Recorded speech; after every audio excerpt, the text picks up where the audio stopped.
আসসালামু আলাইকুম, welcome to my channel রাকানস মম। কেমন আছেন সবাই? আমি আছি আলহামদুলিল্লাহ, ভালো আছি।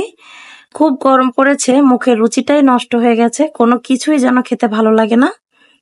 তো এই কারণে আজকে আমি আপনাদের সাথে এমন একটি ভাজি রেসিপি শেয়ার করব, যে এই ভাজিটি দিয়ে অনায়াসে আপনারা খুব মজা করে এক প্লেট ভাত খেয়ে ফেলতে পারবেন। তো দেরি না করে চলুন পুরো ভিডিওটি দেখে নেওয়া যাক।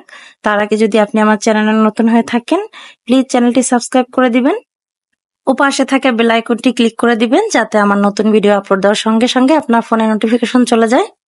তো প্রথমেই আমি চুলায় একটি প্যান বসিয়ে আগে প্যানটিকে ভালো করে গরম করে নিচ্ছি। ভালো করে গরম করার পরে এরপরে আমি দিয়ে দিচ্ছি পরিমাণ মতো তেল। তো ঢেঁড়স কাটার ভিডিওটা আমি আপনাদেরকে দেখাইনি, এটা এমন কোনো কঠিন কাজ না, এটা আপনারা যে যার মতো কেটে নিতে পারেন। আমি একটু আড়াআড়ি ভাবে কেটেছি, এইভাবে কাটলে ঢেঁড়সটা ভেঙে যায় না। তো এর সাথে আমি একটি পেঁয়াজ ও 3টি কাঁচামরিচ কেটে নিয়েছি। তেলটা খুব ভালোভাবে গরম হয়ে যাওয়ার পরে আমি ঢেঁড়সগুলি দিয়ে দিচ্ছি। অবশ্যই তেলটা খুব ভালো করে গরম করে নিতে হবে। আর পেঁয়াজটা কখনোই আগে ভাজা যাবে না, কারণ ঢেঁড়সটা ভাজার সাথে সাথে আপনার পেঁয়াজটা তাহলে পুড়ে যাবে। এই কারণে পেঁয়াজ এবং ঢেঁড়সটা একসাথে দিতে হবে। একটু নেড়ে চেড়ে আমি এতে অ্যাড করে দিচ্ছি হলুদের গুঁড়ো। সামান্য পরিমাণ হলুদের গুঁড়ো দিলেই চলবে, এটা অপশনাল, এটা একটু কালারের জন্য আমি দিয়ে দিচ্ছি।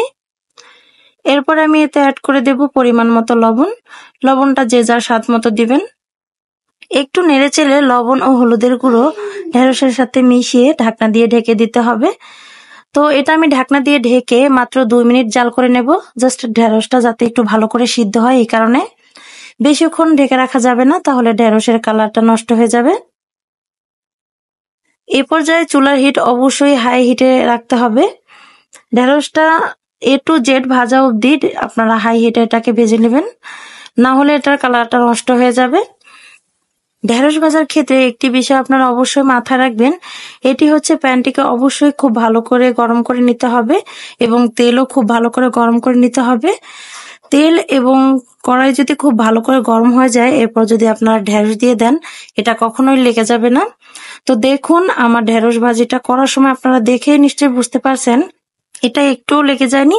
আর আমি কিন্তু এতে সামান্য পরিমাণ তেল দিয়েছিলাম, বেশি তেল দেওয়ারও প্রয়োজন হয়নি। আপনি যদি প্যানটিকে ভালো করে গরম করে না নেন আর যদি তেলের পরিমাণ অনেক বাড়িয়েও দেন, তাহলেও কাজ হবে না। তো আমার ঢেঁড়স ভাজিটা হয়ে গেছে, এবার আমি এটাকে তুলে নিচ্ছি। দেখুন এটা দেখতে কতটা সুন্দর হয়েছে, মনে হচ্ছে যেন একদমই কাঁচা, কিন্তু এটা খুব ভালোভাবে সিদ্ধ হয়ে গেছে। এই ঢেঁড়স ভাজিটা যদি আপনি দুপুর বেলায় গরম ভাতের সাথে খান, তাহলে আপনার আর অন্য কোনো তরকারির প্রয়োজন হবে না। এটি খেতে দারুণ মজা। আর এই সবজিটা কেনার সময় অবশ্যই আপনারা একটু কুচি দেখে কিনবেন, না হলে এটা একদমই খাওয়া যাবে না, শক্ত শক্ত লাগবে মুখে। তো আজকে আমার ভিডিওটি যদি একটু হলেও ভালো লেগে থাকে, তাহলে প্লিজ একটি লাইক, কমেন্ট ও শেয়ার করুন। আপনারা যখন ভিডিওটি দেখেন, একটু কষ্ট হলেও আপনারা একটা লাইক দিয়ে দিবেন। আপনাদের একটা লাইক আমার একটা শেয়ারের কাজ করবে। আর অবশ্যই এই গরমে এই রেসিপিটি একবার হলেও অন্তত ট্রাই করে দেখুন, অনেক ভালো লাগবে।